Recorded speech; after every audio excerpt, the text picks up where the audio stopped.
Hello and welcome to the hothouse. This week I thought I'd talk about the importance of using the right soil mix for the right job, whether it's a seedling tray or a cutting tray or potting. We have special mixes that we use for each particular propagation process.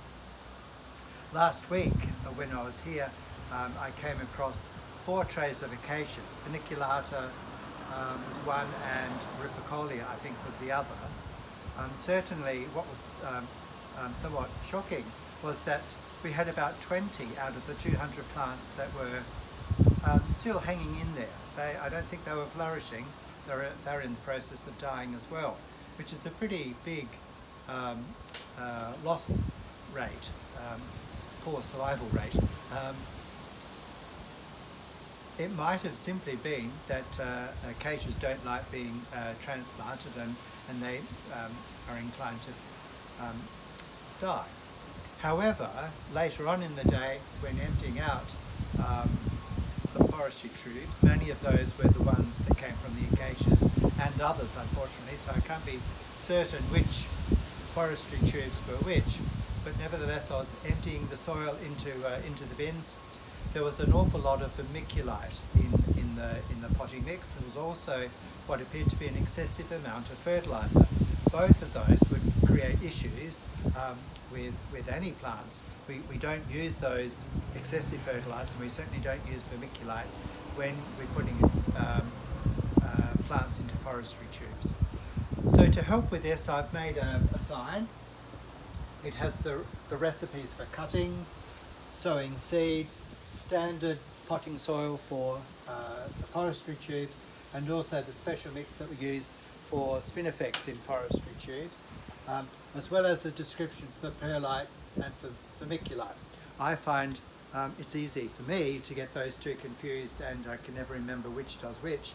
So this may be good for you. I'll tell you how I remember it. Perlite, pure white and porous. So that's particularly good for cuttings. We don't want the new cut on the cutting to rot away, so we have extra drainage to assist with keeping the excessive amount of water out of the soil. It opens up the soil and allows the new roots to make their way through the soil. So that pure white and porous perlite.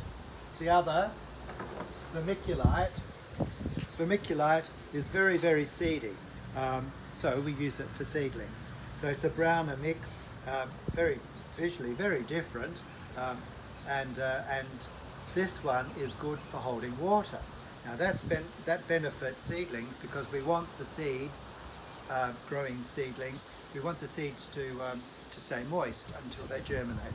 So that's why we use vermiculite in the seed trays when propagating seeds. The other thing that I thought I could show you with the potting soil,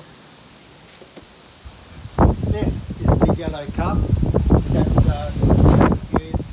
1 cup of fertiliser goes into a wheelbarrow of the potting soil, and that is the soil that we would generally use for potting up into forestry tubes. So just 1 cup is more than enough. We've got a new mix.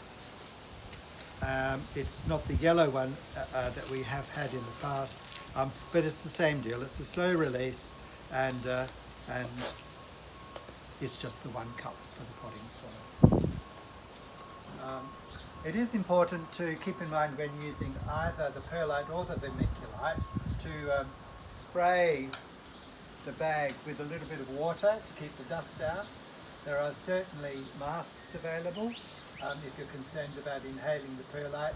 The same is with the vermiculite. We spray it to keep the dust out, and masks are available. So I hope that helps, and we look forward to having more success growing our propagation with this as our tool. Thanks for joining me in the hothouse.